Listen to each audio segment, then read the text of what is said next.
The North Korean leader Kim Jong Un has visited Russia's warplanes and naval fleet in the far eastern port city of Vladivostok. He was joined by the Russian defense minister Sergei Shoigu. The visit has raised concerns that North Korea may provide Russia with weapons for its war in Ukraine. Florence Louis is following the visit from South Korea's capital, Seoul. North Korean leader Kim Jong Un's visit to Russia rolls into its fifth day. On Saturday, he was met by Defense Minister Sergei Shoigu at an Air Force base, where he was shown nuclear-capable bombers and hypersonic missiles. It can fly from Moscow to Japan and then back. It carries 12 missiles. This was followed by a tour of a naval base, where he inspected Russia's Pacific Fleet. It may be no coincidence that Kim's itinerary has consisted mostly of visits to defense and military facilities.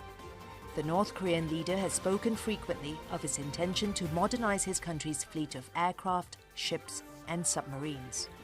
While some analysts are skeptical Russia would part with highly sensitive technology, others say the war in Ukraine has given North Korea the upper hand in negotiations. There are concerns, particularly here in South Korea, that a more powerful Pyongyang could accelerate an arms race and further destabilize the region.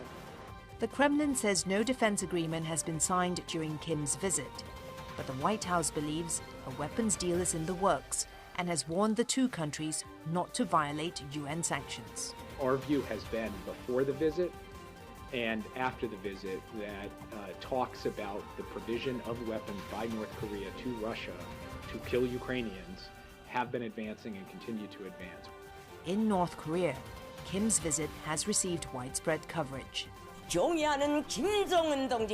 Respected Comrade Kim Jong Un visits Yuri Gagarin Aviation Plant. Respected Comrade Kim Jong Un expressed respect for Russia's fast-developing aviation technology that allows it to outpace potential threats from other countries. Perhaps an intention to communicate with the domestic audience that North Korea is a powerful nation with important allies. And Russia's warm welcome of Kim has left no doubt that these countries intend to build stronger ties. Florence Louis, Al Jazeera, Seoul. For more on this, let's go to Daniel Hawkins, who's standing by for us in Moscow. Daniel, is it safe to assume, as the U.S. has done, that this trip paves the way for some kind of military cooperation between Russia and North Korea? Well, certainly an increase in cooperation in the defence sector has been pretty much admitted by top officials. But really this visit has been about sending a very keen message to the West, a very strong message, and to grab the West's attention, which it's done. These very carefully drip-fed images of Kim Jong Un visiting military facilities, the Navy, the aerodrome, is designed to show that Russia and North Korea are upgrading their relations, not only in the military sphere, but across multiple other spheres mentioned by Vladimir Putin. And they certainly have got the West's attention through these warnings by the West and its allies for North Korea and Russia not to engage in an arms deal, not to break international sanctions.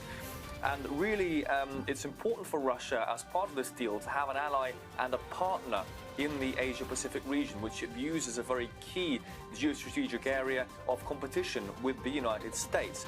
The US, of course, views North Korea as part of this so-called axis of evil. For Russia, North Korea is a partner in an axis of resistance against US hegemony and dominance, what it perceives to be US expansionism. In terms of an arms deal, of course, yes, there is much speculation involved in this, but this, whatever agreement was reached behind closed doors, is going to be very much shrouded in secrecy, as is this whole visit. Because, of course, both countries will be keen to avoid the consequences of anything leaking, anything going public. North Korea wanting to avoid extra sanctions. Russia, which has called on states to observe international law, will want to avoid compromising that position. Analysts have said, will any munitions from North Korea, which are old, reliable, be a game changer in Ukraine?